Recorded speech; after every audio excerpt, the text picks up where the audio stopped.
Hello, everyone. The webinar is scheduled at 2 p.m. WAT timing and 6:30 p.m. IST. So we'll just wait for everyone to join and we'll start the webinar on time. Thank you.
Hello, can you hear me?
Hey, hi, Toba. I've given you the access to the panelists. Yeah, thank you.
Hi. Hey, hi. I have promoted you to the panelist. Could you just accept that, Mr. Shivakumaran? Where do I accept that? I'll just drop. It'll come on your screen, so you just have to click on accept. You just 1 second. Give me a second, yeah. I have just promoted. You must see great. You might also see the access to switch on your camera.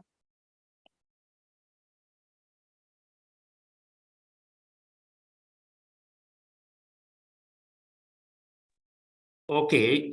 So this starts at 2, right? Yeah, right. All right. So I'll take a minute and so I'll join it.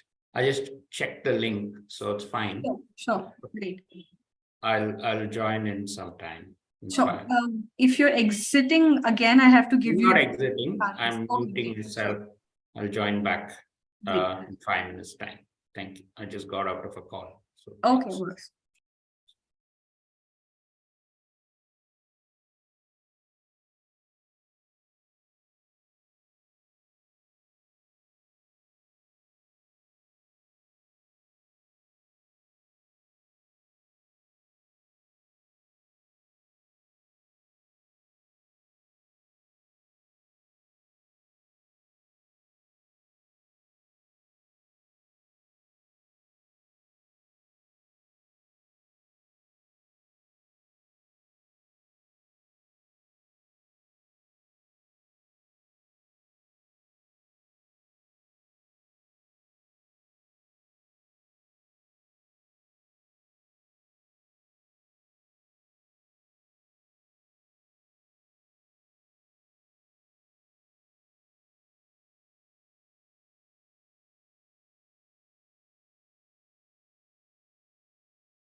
Hey guys, can you hear me? Yes, Abhi, we can hear you. You can switch on your camera, I guess. I've given you the permission. See that option yet? Yeah.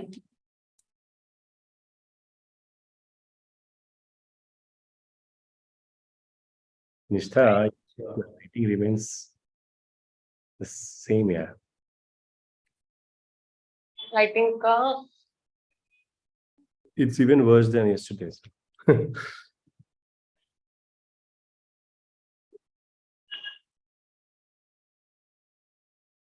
Hi, sir. Hi.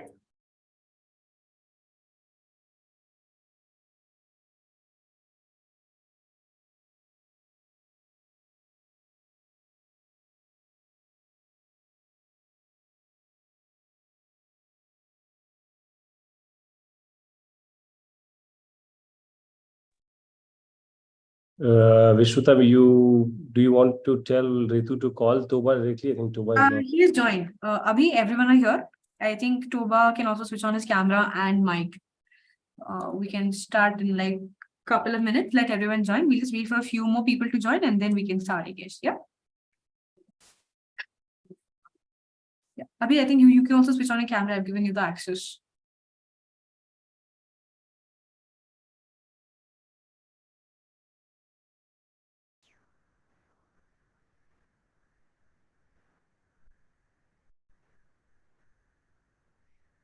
Hi, Toba. How are you? Hi. Good afternoon. Good afternoon.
Hello, everyone. To all those who have joined, we'll just wait for a couple of more minutes so that a few more participants can join and then we can start the webinar.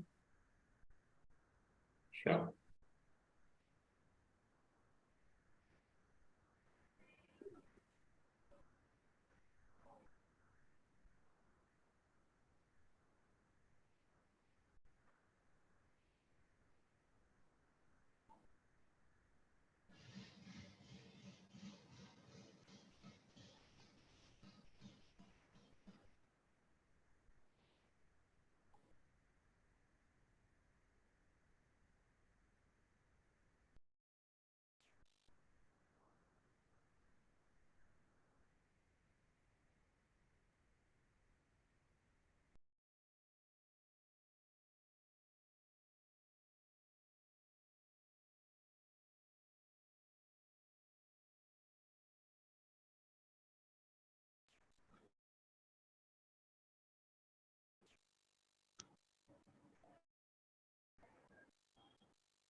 All right.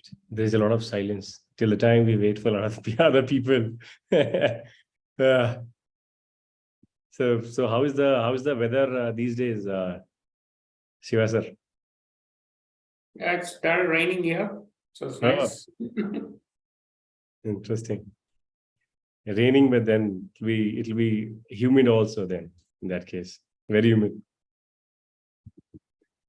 Yeah, so it's good to have rain. Yeah.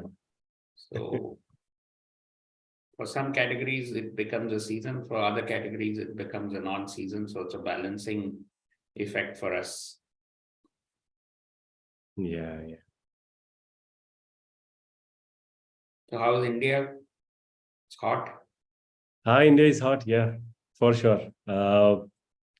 Typically, we don't expect too much of heat in early summers, but this time around it was very different. And very Okay, so interestingly, even in Bangalore, where I'm sitting right now, because in Bangalore, typically, you don't get this much of heat, but this time, even after rains, it's very poor. So okay, so it's good for the beverage industry. it is definitely. They've started early and the sales has definitely picked up. So Sure. You have any beverage customers in oh, yeah. There are many. And when it comes to these people, I mean, the kind of heavy exercise they do in operations, and specifically when they're like dependent on their the whole sales and distribution on Bizom, then it becomes not a nightmare because we have been doing this for long, but it becomes obviously for the same level of support, it becomes a little more heavy because this is the time they do most of the business. So yeah, so you will be seeing the trends of all these companies now. With last two summers have been pretty hot, so whatever the global warming or whatever they attribute it to, so I guess at least whatever results I've read of the beverage industry in India has been good. yeah, it is growing definitely.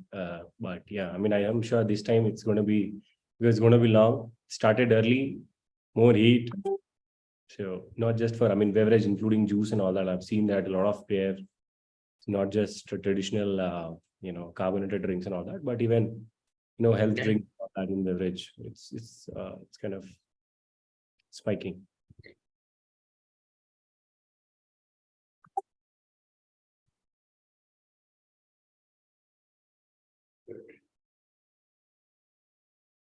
Restart. I think we should.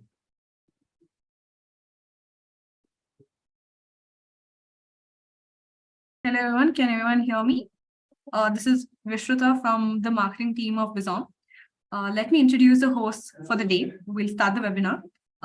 Very good afternoon to everyone joining from the Nigerian timing, and a very good evening to everyone joining from the Indian Standard Time.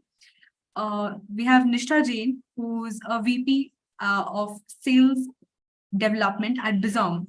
She is an accomplished professional with over 10 years of experience in the technology and service industry. Currently, she's the AVP of Business Development at Bizom. She is highly skilled at client management, solution consultant, and business development.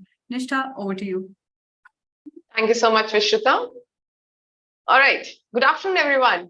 Welcome to today's webinar on growth opportunities for FMCG in Nigeria. I'm Nishtha, VP of Sales Development at Bizom, the retail intelligence platform. I'm thrilled to be here today as your host, and I'm honored to have such a diverse group of attendees from various parts of the world joining us. So, Nigeria is the largest consumer market in the African continent. More than 230 million consumers, infused with one of the youngest demographics and a beaming future driven by digitalization across the nation. Nigeria is one of the fastest growing economies in Africa and a key player in the global FMCG industry. Country also presents a vast market for FMCG products. In today's webinar, we will explore the current state of FMCG industry in Nigeria, the growth opportunities available, and the challenges FMCG businesses are facing in this sector. We will also hear from experts in the industry who will share their experiences and insights on how businesses can leverage these opportunities to grow and thrive in the Nigerian market. I hope you find this webinar informative and engaging, and I look forward to learning and sharing ideas with all of you. Thank you again for joining us today. I would now like to introduce our panel of speakers for today's growth session. We have Mr. Shivakumaran Arumugal, Senior VP of Sales at Olam International. Shivakumaran holds over 25 years of experience in retail space and has been driving the packaged food businesses for Olam for last 3 years. Welcome to Bizom's webinar, Mr. Shivakumaran. Thank you. Pleasure to be here. We also have with us Mr. Abhishek, our route to market digitization expert and our Senior VP of Global Sales at Bizom. He has been digitalizing the route to market for FMCG companies for more than 8 years. Welcome to today's webinar, Abhishek. Thank you, Nista. Finally, we have Mr. Toba Paul, Trade Marketing and Route to Market Lead of Promasidar. He's joining us today from Nigeria to share his learnings and experiences. Toba holds over a decade of experience in FMCG sales, and he has been working with Promasidar for the last 3 years to drive excellent RTM executions. Thank you, Toba, for taking time and joining us today to share your observations and learnings from the industry. Thank you for having me. Good afternoon. Welcome, everyone. All right, so participants can add their questions in the chat box below. We will take up all the questions at the end of the webinar, right? So I would like to start my first question with you, Toba, right? How do you think COVID-19 and national lockdown has sort of impacted the consumer demand? And how have brands coped and evolved in terms of FMCG sales? Thank you very much for that question. We cannot talk about COVID-19 in Nigeria without mentioning the impact on consumer demand. Nigeria as a country experienced a decline in our national gross domestic product by about 23% during the 8-week period where there was lockdown. Closing stores combined with the consumer fear of their own health led to an immediate and sharp increase in the demand on use of alternate distribution channels. Many Nigerians actually lost their jobs, and some of them also saw a pay cut during the pandemic period. And this significantly reduced consumer spending power and ability to buy goods and services. So there was this shift to essential goods. Consumers have a cutback significantly on non-essential produce, and they went into the essential items like food, medicine, and hygiene products. We saw a sharp demand in that.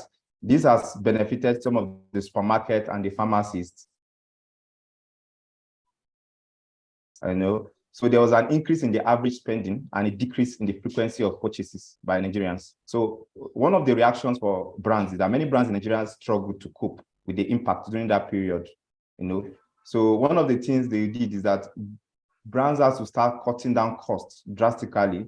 Measures like some laid off staff, salary cuts here and there, office space reductions, negotiations of lower rental costs. Those are trying to reduce costs was one of the things they were basically doing by brands.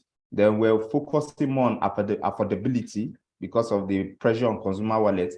Brand focused more on value offerings and affordable product ranges that suit the reduction of their purchasing powers.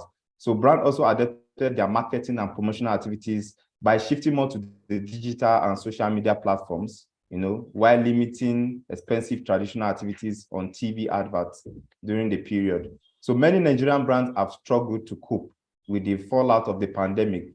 Those who have acted quickly to cut down costs, adapt offerings, and accelerate digital transformation have been able to weather the storm. So that's where we are, and that's what some brands did during this period. Thank you. Interesting. Thank you, Toba, for giving us an overview on how COVID changed the trade in Nigeria. Mr. Shivakamaran, I would like to hear from you with respect to maybe the packaged food industry in Nigeria, how COVID-19 sort of impacted the consumer demand and how brands sort of coped and evolved in terms of FMCG sales.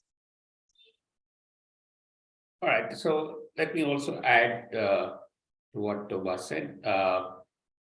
From a consumer perspective, he's already given you a view of how Nigerians reacted. So when I came in, it was 2019 November, just 3 months before COVID struck. So I could go through the whole COVID cycle in Nigeria. Right. Yes, initially there was a lot of panic, and there was hoarding and upstocking of select essential categories by the consumers. From an organization perspective, from an industry perspective, the challenge was to keep the supply chain and the route to market functioning smoothly. In the demand for some of our products like noodles literally shot up because they were convenient foods which could be consumed in times of scarcity. Right. So the challenge was to keep the whole supply chain functioning smoothly from an internal perspective. So even getting people to come to our plants for production, you had to incentivize to get people to come in because they were and the whole social distancing, hygiene practices, and all of that had to be enforced. And people have to learn quickly and adapt. The first priority for us was always the safety of our employees and our customers. So that was the first priority. From that context, even instructions had to be given to everyone at the plant as well as to the sales team Right. in terms of how they conduct themselves to be safe. You all know the open markets of Nigeria are extremely crowded, and it's not easy to practice social distancing at all. So from our point of view, we had to instruct people to have limited interactions in crowded places, have even sales team meetings were not prescribed in these kind of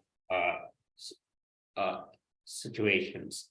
We had clearly told them use phone calls or digital media to connect with people and not to have closed. I mean, everything was stopped, frankly, in terms of any closed interactions.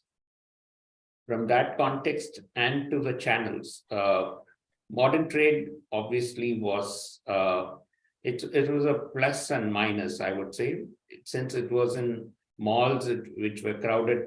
Some people avoided coming to them, but the neighborhoods compensated for that. What really picked up our demand, it was people could go to the nearest neighborhood store and pick up and stock. So the demand grew in the neighborhood channels. More, I would say, for us, even more than the modern trade at that point in time. And the whole route to market was focused on how do you stock up the neighborhood channels where the consumers felt safe to come to a smaller shop and then go back to their take it to their home, compared to driving and coming to a mall or a modern trade where you will be exposed to many other people. Some of them could not be wearing even masks. So this helped in so the whole route to market and supply chain had to be organized around the new demand centers that came up. And from internal perspective, the number of SKUs that we could produce had to be limited. We focused on the large brands and larger SKUs so that they could be run smoothly without supply chain disruptions, and smaller runs had to be sacrificed. Many companies followed this model because you had constraint on supplies, ingredients, sourcing. So every shipment, especially if you're importing, you are impacted pretty severely in times of COVID.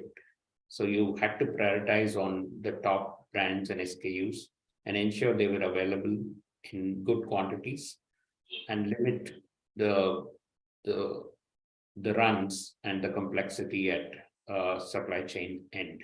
Even transportation was impacted to some extent during COVID due to various restrictions that were posed.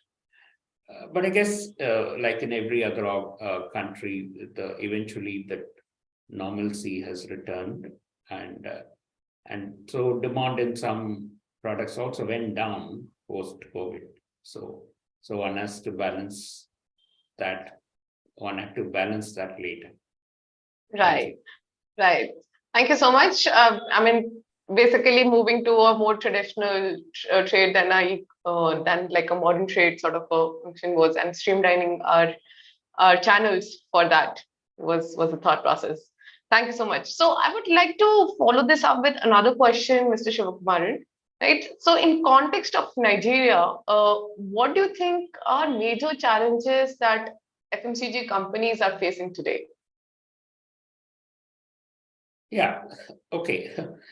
Nigeria continues to surprise organizations in its own ways. Like this year, we had fuel scarcity and a cash crunch, which could not be forecasted when you were planning for the annual operating plan in the previous year. So these are events which are external, but nevertheless impacts your business. So the external environment in Nigeria is at times unpredictable, and one has to be very nimble to be prepared to operate in Nigeria. The challenges are, yes, the market is large, opportunity is high, and it's still largely wholesale driven in many parts of many states of the country. I would say challenges and opportunities. There are opportunities when you consider these as challenges. Yes, when it's all wholesale driven, you have to compete in wholesale, but at the same time, there is an opportunity to develop the neighborhood and the retail markets and the emerging channels. The emerging channels being e-commerce or even smaller modern trade formats, HoReCa. These are all still opportunities, nascent opportunities, which can be built upon. So from accessibility point of view, there are some markets which can only be reached through probably wholesale. In the smaller towns and villages, still no organization is able to reach directly by investing in distribution vans. So those are still, I would say, challenges for many organizations. Of course, the larger organizations which have a key distributor model are able to reasonably reach to the good retail and neighborhood markets. But for the smaller organization, there are many smaller organizations still continue to operate only in wholesale, given the costs involved in building a route to market for the neighborhood in the smaller towns. So, but there is good opportunity for all the FMCG organizations to be expanding their distribution into the neighborhood channels and the retail distribution markets. Interesting.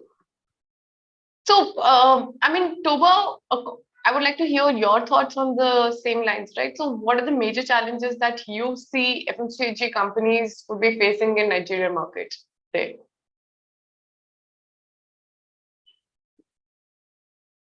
Toba, you're on mute.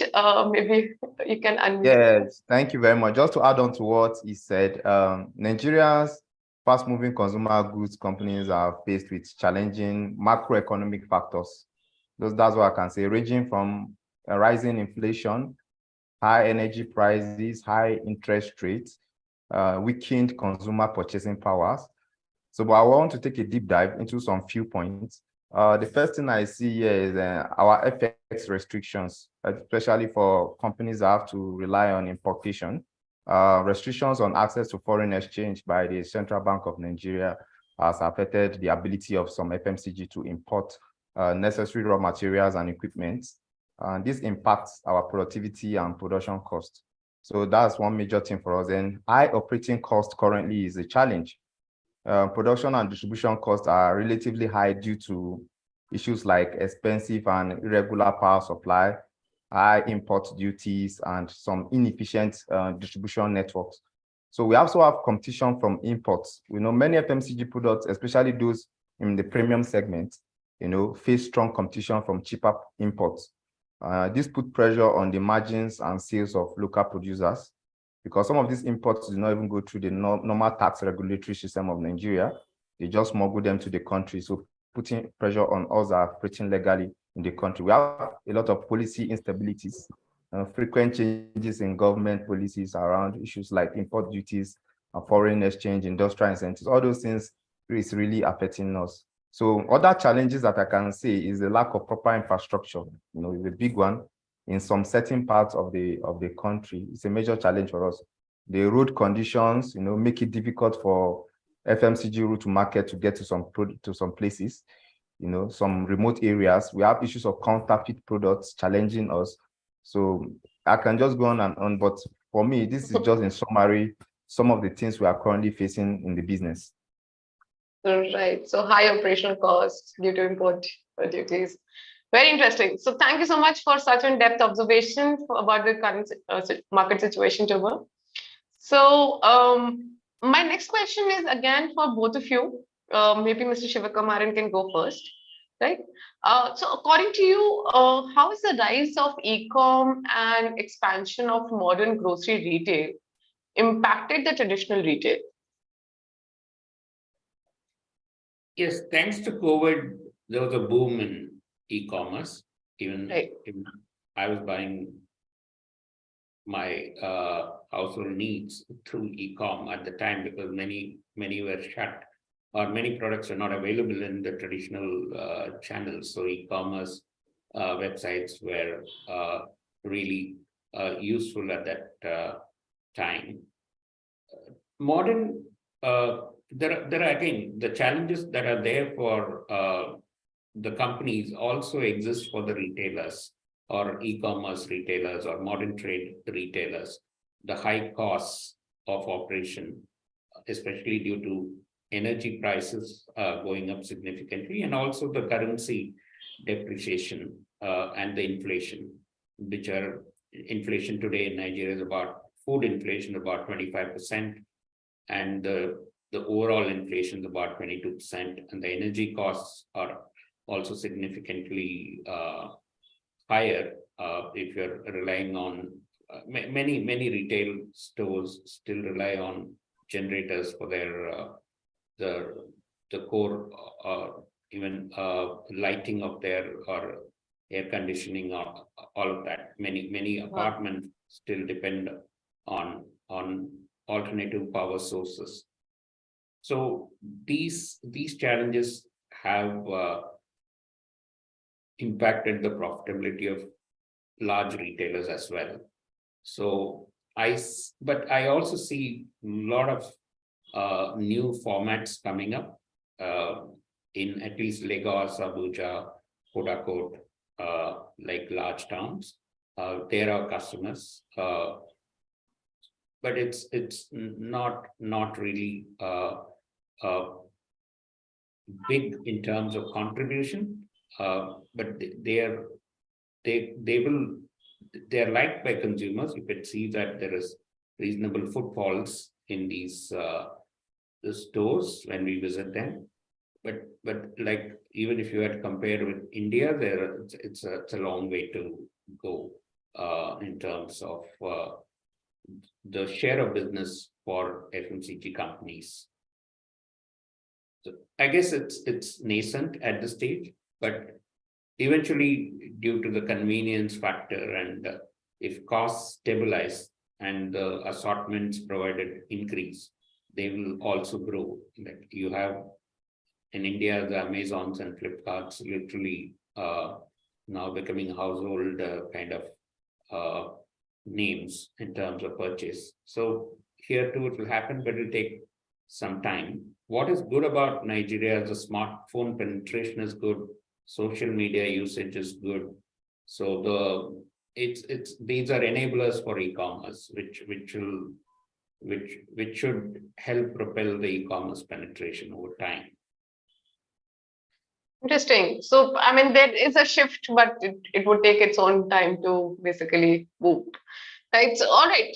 Thoba, what are your thoughts on this? Where do you see the rise of e-com and expansion of modern grocery retail impacting the traditional retail? Okay, thank you for that question. A very interesting one. For me, e-commerce, I want to look at it from the definition before I take a deep dive into the impact.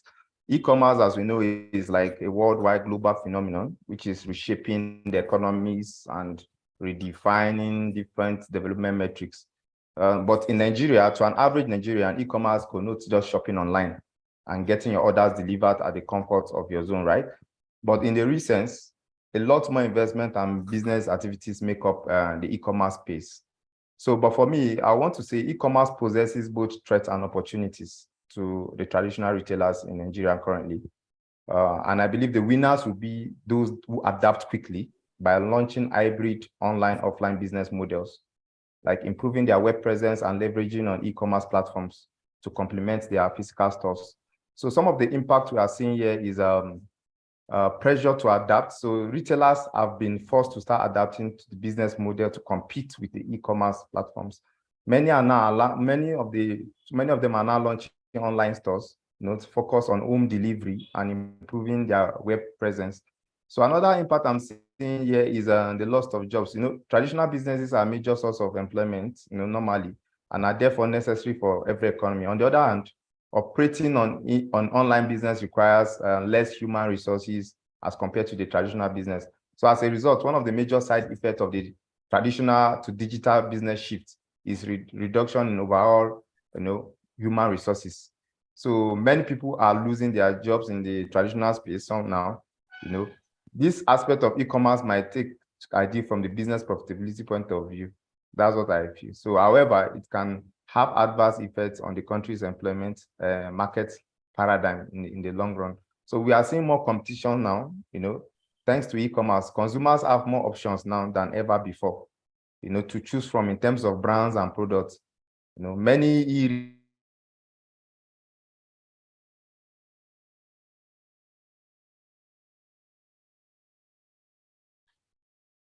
I think we're Screen is Yeah. broken.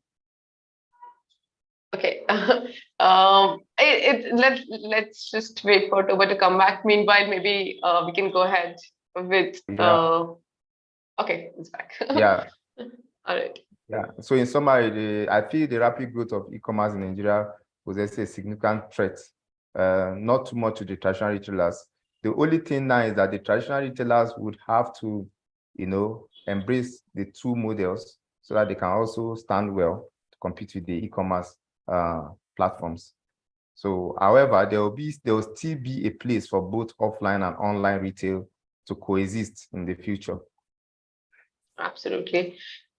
All the traditional retailers need to upgrade themselves to be able to cope up with the e-commerce part. Right. So, okay. Thank you so much, Toba. So my next question is to you in context of Nigerian retail landscape. What are some of the problems that companies face in the trade marketing channels? Okay. So trade marketing basically for us as a business and as a trade marketer is a strategy that we use to stimulate the demand of our products through our different partners and value chains. That means from the factory to the distributor, through the value chain down to the retailers. So we focus on improving the supply chain and making sure that products are on the shelves of retailers. That's what we do as trade marketers. So one of the things we are trying to see as trade marketers is they need to be open and quick to embracing new ideas and technologies, to identify and follow new trends and to stay ahead of competition. So one of our biggest challenges that I always want to start with is a lack of data and insights. Sometimes, many brands lack detailed data and insights on the retail space, on the retail environment, on the trade channels and consumer purchasing behaviors. This hinders the development of impactful trade marketing strategies. Because without these insights and data, we wouldn't know the way to go, we wouldn't know how to plan. So lack of adequate and relevant data in the retail space, in the retail landscape, is one of our issues currently. So sometimes our trade promotion fail due to the fact that we still use outdated, in-store promotion solutions to run our trade marketing strategies. So sometimes the trade promotions don't even go unnoticed because of the old, in-store solutions we are still using. So we need to innovate. We need to go into the new digital ways of connecting to the consumer's emotions, and the shopper's emotions in store and in trade. So sometimes we have a good plan. Another thing to look at is the budget and the resource constraints. That's another thing that is like an impact for us as trade marketers in trade marketing. So some brands operate with limited budget and resources. This restricts our ability to implement large-scale and robust and sophisticated programs because we work based on the limited budget we have. Sometimes we have the issue of compliance issues even from our retail partners in trade based on agreed mechanics. We face this challenge in getting the retailers to comply and implement our trade marketing programs based on recommendations. So sometimes this reduces the effectiveness of our program, especially in some part of Nigeria whereby the literate level is still very minimal. So sometimes you just get things wrong, even when you try to explain the mechanics and metrics of the trade marketing programs to them. So it's another challenge for us in some parts of the country. So for we as trade marketers, one of the key ways to go about some of these things, majorly for us, is to be innovative. We should follow trends, go into the tech space to see what is happening, adopt some best practices, find some new trade marketing solutions that can truly showcase our trade programs. And I think this is what we are about doing, and that's what we're researching on currently. So thank you for that. I think for that, Abhishek is the expert here. Would love to hear his thoughts. Before that, I just want to let everyone know that they can ask their questions in the chat box below, and they will be answered at the end of the webinar. Abhishek. Yeah, sure. Thanks, Nista, for allowing me to speak.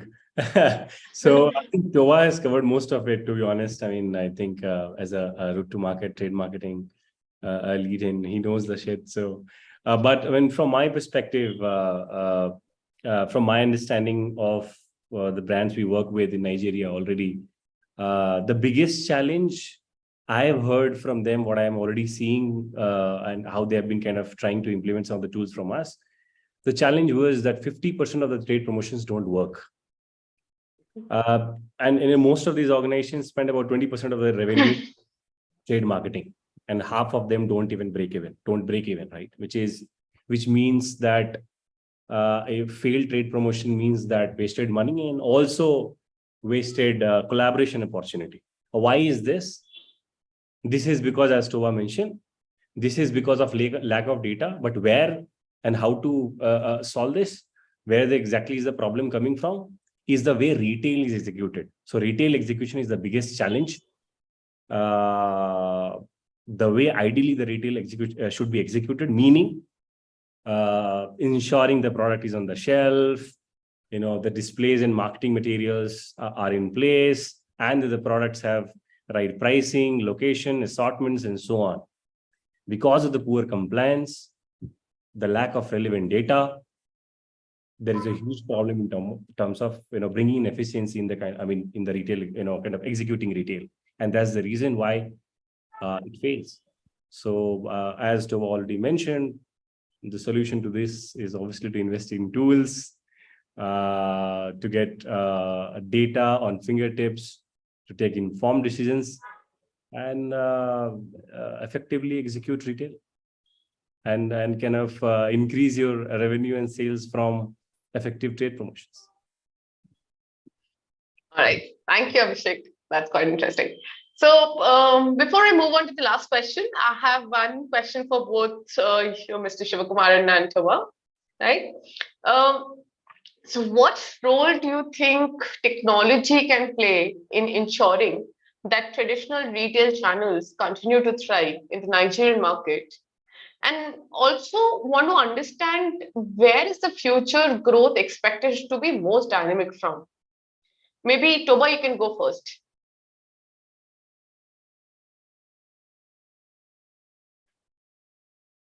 Okay, thank you for that question. For me, I think technology is playing an important role in transforming traditional retail in Nigeria, actually. And changes in customer behavior and technology advancements are the ongoing causes of evolution in the marketing world currently. Consequently, leading a major shift in the retail industry.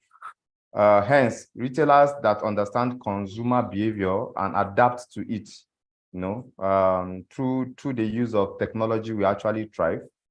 So to achieve this, I feel the retailers must either invest in or take advantage of available technologies that lead to greater customer satisfaction, and make all business processes easier for them to also handle at the same time.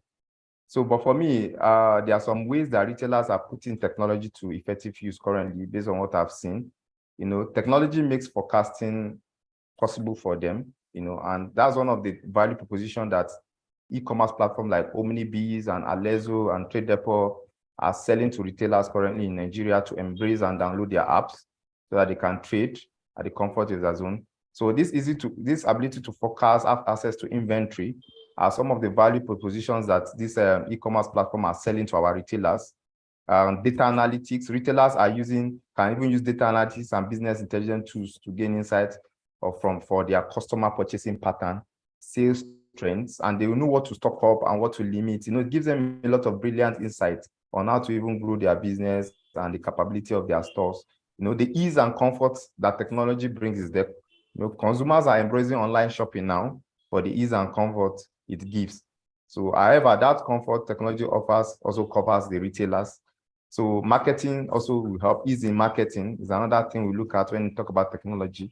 Through social media, many people in every corner of their homes have become retailers, making thousands and millions of naira online with no physical shop needed, no rent paid, just data, just have your data and your smartphone, So these are some of the advantages, and I can keep saying on the impact of technology on retailers. So for the second question, I said, where is the future growth expected to be most dynamic? I believe market trends are constantly changing, and therefore it is difficult to tell whether e-commerce will be the relevant consumer preference in the future.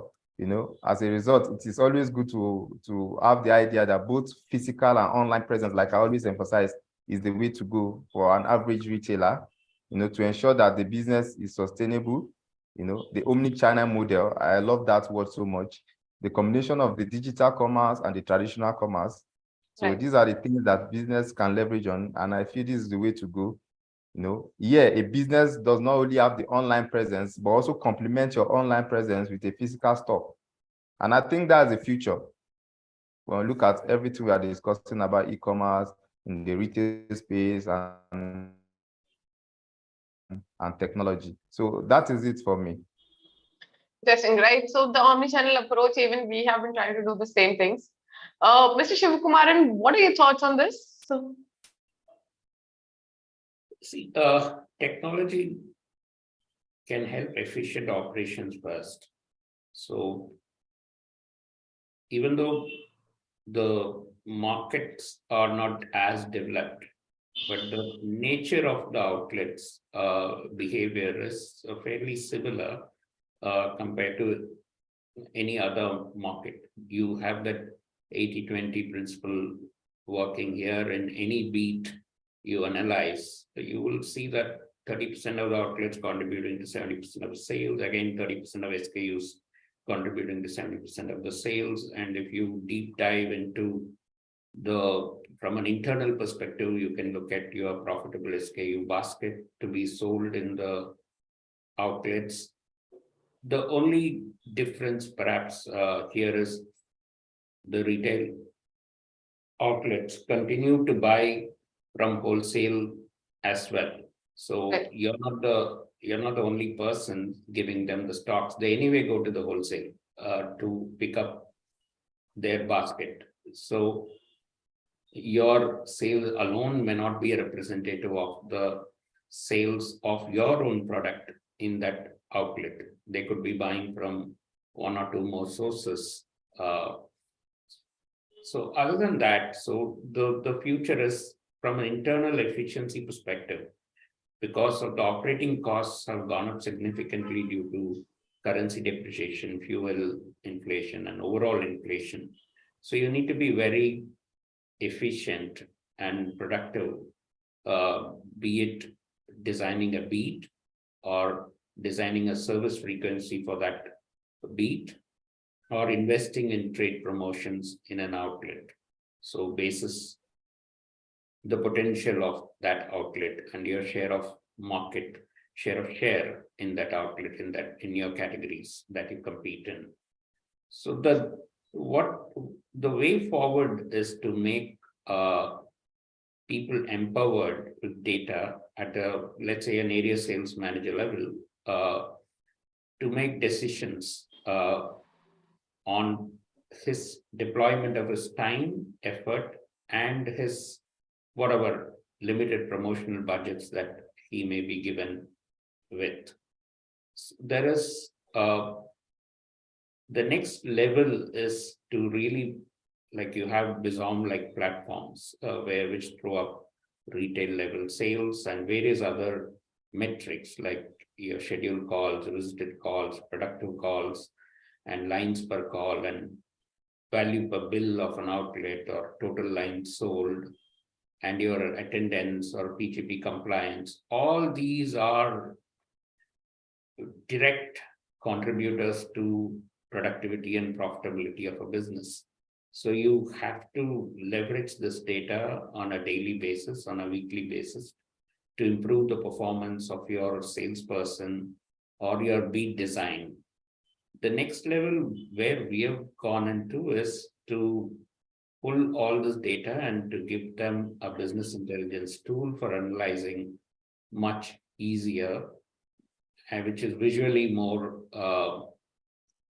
helpful to look at. So even though you get the BizOm data and handled and your portal, but when you see an outlet level data in a business intelligence tool visually showing the share of SKUs of that outlet in a tree chart or a pie chart, so it makes a quick understanding for that person. So at outlet level, when you start analyzing the trends of that sales of an outlet in a larger screen for an ASM, it gives quicker understanding and various other. So we're leveraging, yes, the BizOm technology and the DMS platform, but we're also pulling all of this data into a BI tool, Right. to give additional analytical capabilities to the frontline sales team.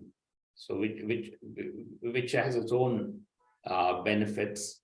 The next level would be deploying real-time alerts to the people basis the data that is coming out of the handles in real time. And let's say an outlet is not built for a particular SKU and he's going to that outlet today.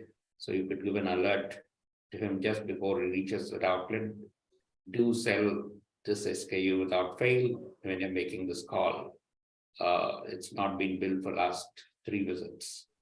So these kind of, or for a supervisor, a real-time alert that this salesperson has made only 8 calls as of now, while he should be at 15. by this time. So these are really money. This information is directly impacting your top line and your productivity, people productivity.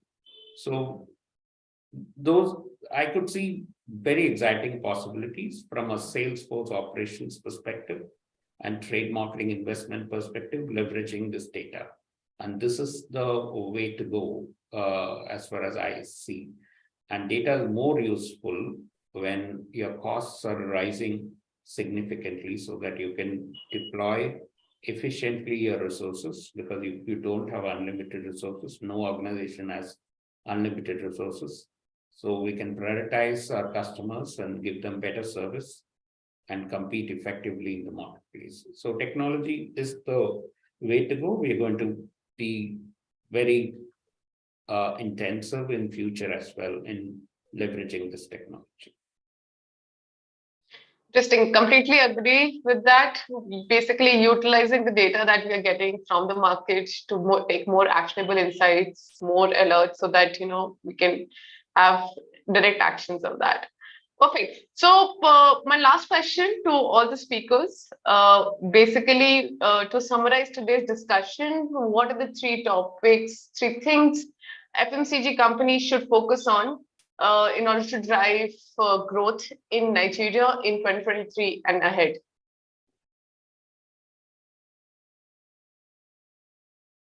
Yeah, I'll Okay. probably touch upon something we didn't discuss. So you need to invest in talent. So it is a complex environment that we face. And in FMCG, what probably people underestimate is the relationship of your sales rep with the customer. So that is built over time, and that's precious. A good sales rep can definitely improve your sales of your product in an outlet significantly. So, and well-trained, capable, empowered sales rep can be a game changer in a market. So the question is your sales rep better than your competition's sales rep? So invest in talent, invest in capability building of that talent, and invest in career paths for promoting from within, and build a healthy sales routines driven sales organization. So I would say this is one of the important focus areas for me as a head of sales. It's all about people, talent, culture, and leveraging of technology. These would be my focus priority areas. Wow, very interesting. A sales head talking about people, about the numbers. What are your thoughts, Toba? Okay, thank you very much for that question. For me, I want to start this way. I believe the future of FMCGs in Nigeria currently is no longer about size, actually, but about speed. Because an increasing number of consumer packaged goods players are integrating AI in their operations and streamlining the production, distribution, as well as consumption of their products. Competition is only going to get more intense. That's the truth. So there's a need to incorporate some level of artificial intelligence to be more competitive in the FMCG space in Nigeria. So one of the things I want to look at here when I look at the future is we need to leverage on technology, actually. We cannot ignore technology both on the demand and supply side of everything we discuss. So technology is a vital catalyst for growth in FMCG industry in Nigeria. We see this reflected in the digitization ideas we are seeing currently, which is a crucial strategy for FMCG companies to reach wider audience. This can include the social media marketing, influencer marketing, and all that. So another thing that FMCG are focusing on currently and ahead is affordability. Data has shown that over the years, household income distribution in sub-Saharan Africa, is dwindling. Large portion of household income, average 70%, I think, is spent on food and essentials. So, and you see the pressure on consumer wallets. So you need to start, reconfiguring your product sizes for affordability and accessibility sake, for the wider masses. Product innovation is another important thing that I feel FMCG can, invest in, to constantly innovate in launching products to create new space in a very crowded market. You need to launch new MPDs. They must renovate and find a target audience that satisfy that need at that moment. So product innovation is one key thing I think we could also leverage on. So keep leveraging on customer data, because data, I feel, is life. It's like fresh air, it's like oxygen. Data is oxygen. Access to relevant data is something we should keep doing if we want to grow in 23 and beyond, because everything's about analytics now. Analyzing this data to understand customer needs, what would they prefer, to identify trends, gaps, opportunities, to give insights on even consumer behavior and their purchasing decisions, so we can make informed decisions as a business. So anything that gives me access to clean quality data is a way to go going forward. So, and that's for me, that's what I feel is the future and what we should look at. Absolutely. Data is where the key is, the new fuel for today, right? Abhi, what are your thoughts? Sure. I think we're at a very different perspective from both of them, but very interesting. I have probably some of them complementing it, and some of them probably same, but I want to talk about now. So I've been kind of, I interact with a lot of prospect partners and current clients and whatnot in Nigeria, West Africa. The current demonetization exercise has disrupted supply chain very heavily. My own insight says that with a lot of data sources from outside, is just alone in the month of demonetization, more than 30 to 40% on an average, approximately 30 to 40% of sales dropped for most of the organizations, right? Which means what? This means that organizations need to be flexible in their supply chain approaches. Now, traditionally, Nigeria, the supply chain has been driven mostly through van sales, which is direct store delivery operations, right? I think that is the first and foremost a need of the hour right now, to be flexible in their supply chain. So the first is flexibility in the supply chain, probably changing the approach or adding one more approach from doing van sales to pre-ordering, and probably going down to phone ordering, which was a case which was utilized at the time of pandemic. Then a self-ordering by the retailers and all of that. So I think that has to change. So flexibility. Second is use of intelligence. You need to have enough relevant data, as Dua has been mentioning, at every node of supply chain, so that you will be able to sell right products at the right store at the right time. And the third, which everybody talked about, is making supply chain future ready, which is by obviously giving more attention to traditional retail, by probably engaging directly with them, driving demand directly, and increasing sales. To do that, obviously use of technology at all of these three layers of what I discussed is important. So that is what I see right now, at least in 2023. And perfect. That's perfect. Okay, so thank you, everyone. It has been really delightful session with a lot of learnings and ideas. I will now open the floor for some Q&A from the audience. Please add your questions in the chat box. We will take that up. Okay, so I think I have some questions with me. All right, so first question, maybe Mr. Shivkumaran can shed a light on.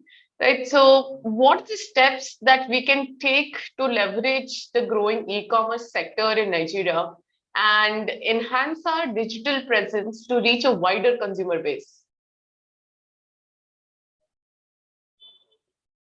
Yes, so it depends on what categories these companies are in. So if you're a traditional FMCG kind of organization, there are e-commerce retailers. Of late, I've been reached out by even some B2B e-commerce players with whom we have established a relationship.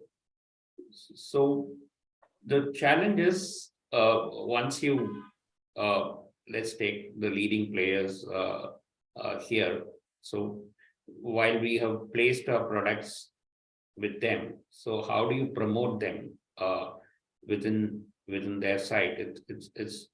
It's like, how do you promote your products in Amazon or Flipkart? You have to do the same type of promotions with them to make your product stand out and get picked by the consumer. That's an investment. That's a science by itself today.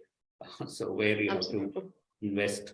So that's similar to what one does in Amazon in other countries. So you got to have your supply chain aligned to the e-commerce requirements. You will not be selling in trucks like with other retailers. You'll be selling in cartons. So you have to be flexible, and you got to have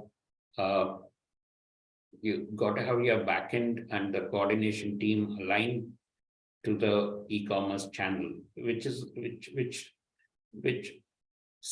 requires some investment. Initially, we did have challenges. So it's like a modern trade, but it's a little bit different.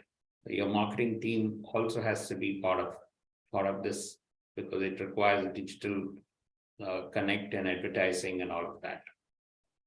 So it requires a focused approach and a long-term approach, because this channel will grow provided we invest in a very focused manner, at least promote few of the top brands.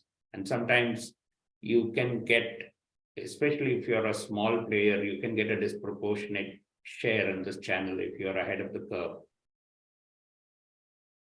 Right. All right. Thank you.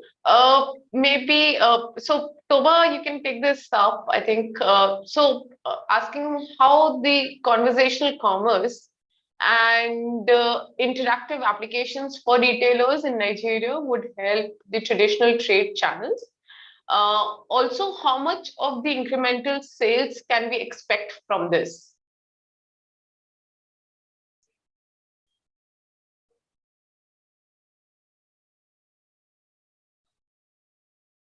Toba, are you there?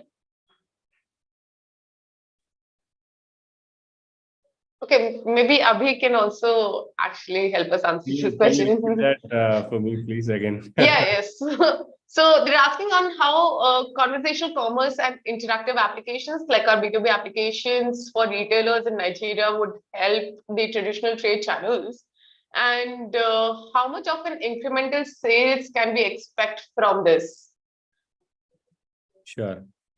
See, I mean, we understood that traditional retail is there to stay, right? I mean, even today, most of the sales is still largely it is contributed still by the traditional trade, retail.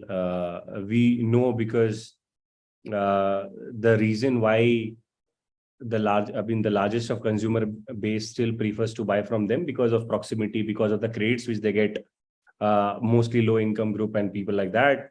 And obviously availability and all of that, and hence it is very important for the brands to directly engage and drive demand directly through retailers, and that is only possible if you have a platform in form of applications like B2B e-commerce applications like that, where the retailers have an option to see your products, see your promotions, see your new launches of SKUs and whatnot, and are able to kind of order you kind of just in time. Basically, you'll also be able to plan better plan your production planning gets better, demand planning gets better. The current challenges of vans where it is very fleet heavy dependent and all of that, where there's less control orders directly coming from retailers also validates a lot of demand, rather than, assuming, expecting fake demands from sales guys or van sales guys. So application will really help. Percentage really depends on the kind of categories you are selling, the kind of margins you have, and the kind of penetration you are able to already build with the retail universe you have in Nigeria. But definitely, if you have direct engagement with the retailers, driving promotions directly with them, and routing all of the supply through your distributors and not just also kind of bypassing them, will really help to expedite or kind of increase the overall current sales which you're doing. The number can be completely dependent on the kind of product, the kind of business, the kind of supply chains you currently have. But percentages can be anything depending on the category margins you are playing at. Sure. Right. Okay. So I think one specific question for Mr. Shiva. How is the rapid urbanization in Nigeria impacting the demand of FMCG products? And what strategies can we adopt to effectively cater to the needs of urban consumers? Yes, Nigeria has some large cities. If I take Lagos, that's what the population, whatever I read, it's anywhere between 70 to 20 million population. It's huge in geography, size as well. And I could see whenever I'm working the markets, even in the suburbs, there's pretty good development. Recently, I was working in a suburb called Ikorodu, so I could see that there were a lot of fast food chains, and there were pretty good stores. Though it's a bit far out from core Lagos, you need to drive maybe an hour to get into that kind of market.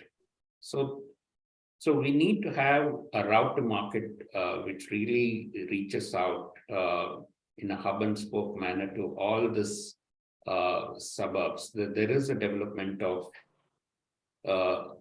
residential clusters and suburbs as the town, as a city grows. And this is true if you go to Abuja or Port Harcourt, like large towns,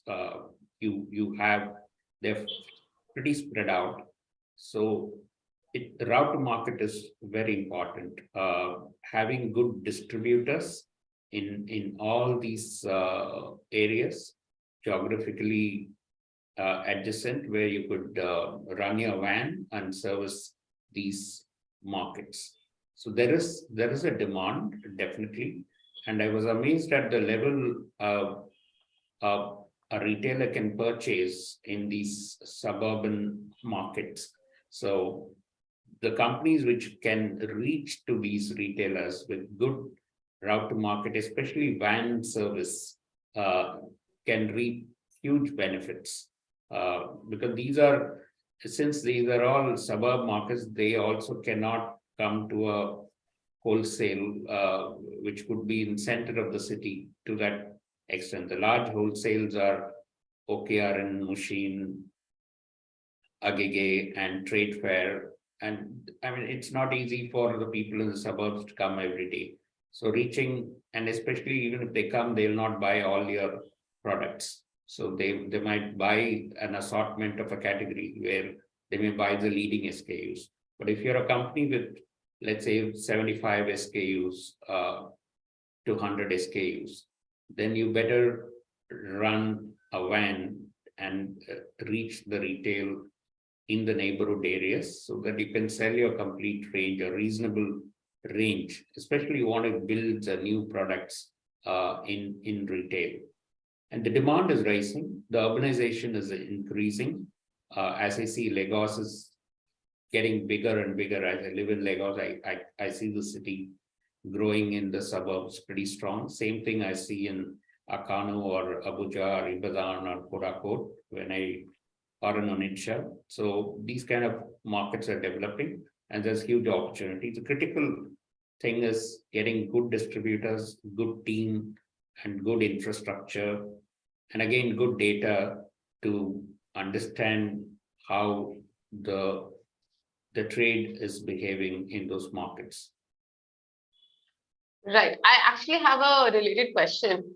So they're asking how can we leverage technology to foster innovation within our organization and introduce new products, categories, or variants that align with the evolving preference and needs of Nigerian consumers? Okay. Yes, Um, let me, oh, sorry, it was just you, please go ahead. Okay, No, sorry for that. I had some network glitches, so I had to blind my camera a bit. So we are talking about how to leverage technology to foster innovations of new product, right? So I want to start with these. We can leverage customer insight use, that's data analytics and AI, to gain deep insights from customer behavior and online researches and social media. This helps to identify their needs and opportunity, then to help us to create something to fit and match their need. We need to do a lot of research around consumer behavior. We need to have open innovation ideas and methodologies. We need to partner maybe with some startups, some research institutions, and other maybe external people, innovators through different platforms. We need to do what we call machine learning. We need to advance to that level. These technologies can generate some novel project concepts for us and design suggestions even before we think of, producing such things. Then I believe the Internet of Things that connects product to internet allows constant data collection, remote monitoring, and a lot of software updates. Everything's about maybe crowdsourcing, leverage on platforms, like I said. So a lot of things around. In fact, in summary, the right blend of technologies can empower Nigeria FMCG to gain deeper insights and to develop test product ideas, and that will be cheaper and ultimately bring innovative offerings to the market. So technology fosters an environment of rapid experimentation and maybe continuous feedback for process improvement. So I think this is some of the things I think we can do, and maybe go on research, partner with research institutions as companies, do a lot of consumer profiling, especially we in the FMCG space. We can, in fact, from the northern region of my business, what they need in terms of edibles compared to the southern part of Nigeria. So these are some of the things we get through insight and data access and leveraging on technology tools to produce something new and new products that will suit consumer preferences and choice per time based on trends. So I think that's what I want to say on that. Right. Mr. Kumaran, if you have any thoughts apart from this? Yeah, I'll add a different perspective. I learned more about consumers when I'm working the markets. I can see them buying, I can engage with them. There's so many insights I pick up by talking to retailers and consumers, and there's no substitute for that. Absolutely. So I would say if you're an FMCG marketer, spend time in the market, spend 10 days at least in a month in the market. Be with your team, be with your customers, distributors or retailers, and sit in a shop and observe for some time the consumer behavior. You pick up a lot more insights. Yes, data will also help you, but you get a visceral feel for the market, the consumers, the culture by spending time in the market. So that's something you cannot ignore, even if you have all the technology. Yeah. Completely agree. All right. So I think my next question would be, so most consumers in Nigeria are willing to take risk of buying online, are not willing to take risk of buying online, and would rather buy from tested and trusted retail outlets or seek repeated reassurances before committing. So depending on the product line, prices, and availability of alternatives, durability, and mode of payment, decision-making can be a genuine source of concern for new customers seeking to make an online purchase. Do you agree with this, Mr. Shivakumar? See, it depends on the categories. Yes, if it's high involvement, high value, if if you're, let's say, buying a laptop, yes, you will do all the research and you're not sure whether it's reliable, the warranties will be honored, etc. But if it's a slightly lower technology or lower involvement products, then the decision making will not be an issue. But where the brands can step in is to at least advertise and give that assurance of, especially if it is related to some risk or some kind of technical product, then you need to communicate to assure the consumer that they can safely buy online, and all guarantees can be given, either in terms of customer support or any other problem resolution. So the respective brands have to step in and assure. From an FMCG perspective, the brands are well known, and Right. I don't see the decision making being a challenge if you're buying your favorite brand of shampoo or soap or noodles or anything. The brands give the assurance. You need to just make sure that consumer knows you're available in these channels, so that you need to advertise and communicate, or you need to be visible when the consumer logs into that e-commerce platform through your advertising or prominent placement in the category page, etc. That, I guess, all of the people here know the digital marketing and advertising required for that. Absolutely. I mean, the brand loyalty would play a major role here. All right. So I think we have another question. So what is the best sales strategy is required to reach to the consumers in sales of frozen products specifically? Can you come again? Sales of? So they're asking for best sales strategy required to reach consumers in sales of frozen products. Maybe like an ice cream or a frozen meat sort of a thing is what they're asking for. This requires a cold chain, supply chain, and frozen products I've seen, yes, in the good retail neighborhood stores and the modern trade. So and then maybe HoReCa is an opportunity. Right. So for that, it's not a large, there's no carpet bombing here. It's very, very focused channel that you need to tap into because of the cold chain. And remember, the electricity itself is continuous availability of electricity itself is a challenge. So it's a bit expensive. So you need to give the right margins to the channel and do a survey. The large stores here, obviously, it's very visible to anyone. But there are very good stores in neighborhood which have a good chillers for selling frozen products, which I've seen.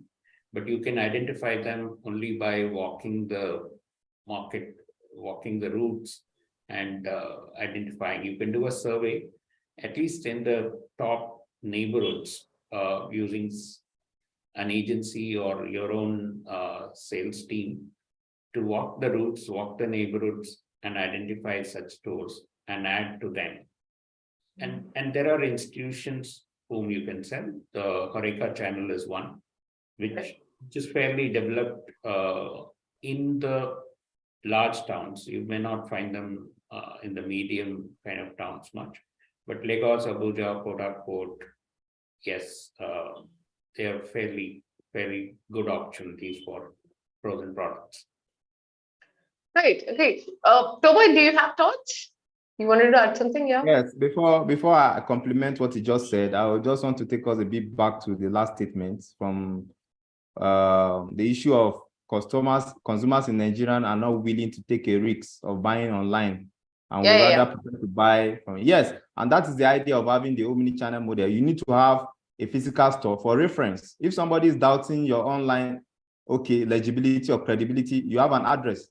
And that is the essence of having both online and, that's the future for me, and that's the way to go. So talking about how to target consumers for your frozen products, I think the first thing for you is to focus on the quality of what you are selling.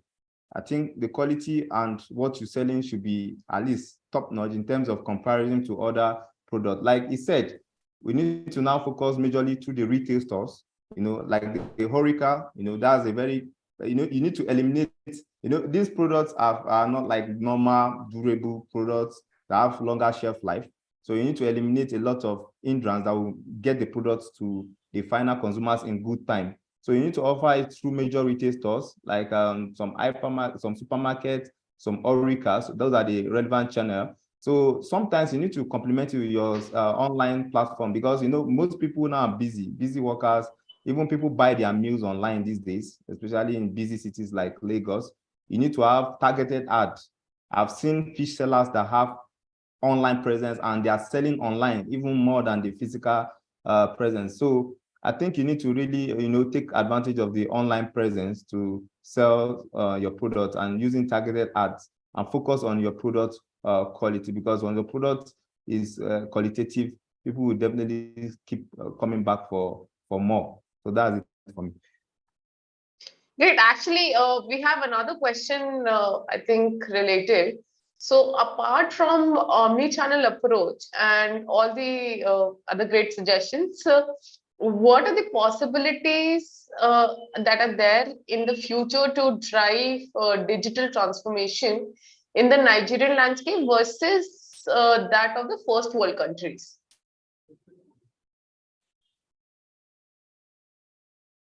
See, the principles of digitization work same in Nigeria as in other countries. There's no difference. From a purely sales organization perspective, I've come from India, so now there is no huge difference. So the business intelligence tool, Salesforce automation, distributor management system, leveraging of data through various formats with the sales team. I would say there is not too much difference today. Yes, the AI and ML capabilities, real-time alerts could be the next step. Maybe some companies are in the first world countries are ahead of us compared us in Nigeria. But having Nigeria also has many multinationals operating. So the knowledge transfer, and most of these multinationals have similar global systems for reporting and analyzing data. So I'm sure they would have definitely brought in their digital transformation practices into Nigeria as well. And the smartphone penetration is pretty good, and social media usage is pretty good in Nigeria. These can be really leveraged. And since the costs of operations are very high in these countries in West Africa due to infrastructure deficits, so data and technology leverage can bring down the wastage of effort and make us more focused onto high leverage activities. Right, absolutely. I think one more question is to know more about Wisdom Solution. Okay, I think we can cover that later. Okay, so we are almost done with the time. Thank you so much for taking the time to answer those questions. Huge thanks to all the attendees who joined us today to know more where the growth opportunities lie for Nigerian FMCG companies in the years ahead. If you would like to explore Wisdom, not just from the Nigerian market, but from anywhere in the globe, you can schedule a call with us, with our team, from the link in the chat box. My colleague will put that there. We have also curated a report for Nigerian FMCG leaders. which will reach your inbox shortly. Right? We hope you enjoyed the session today. We look forward to having you with us in our future events. Thank you again and wishing everyone a nice evening ahead. Thank you. Thank you very Hope much. you all enjoy.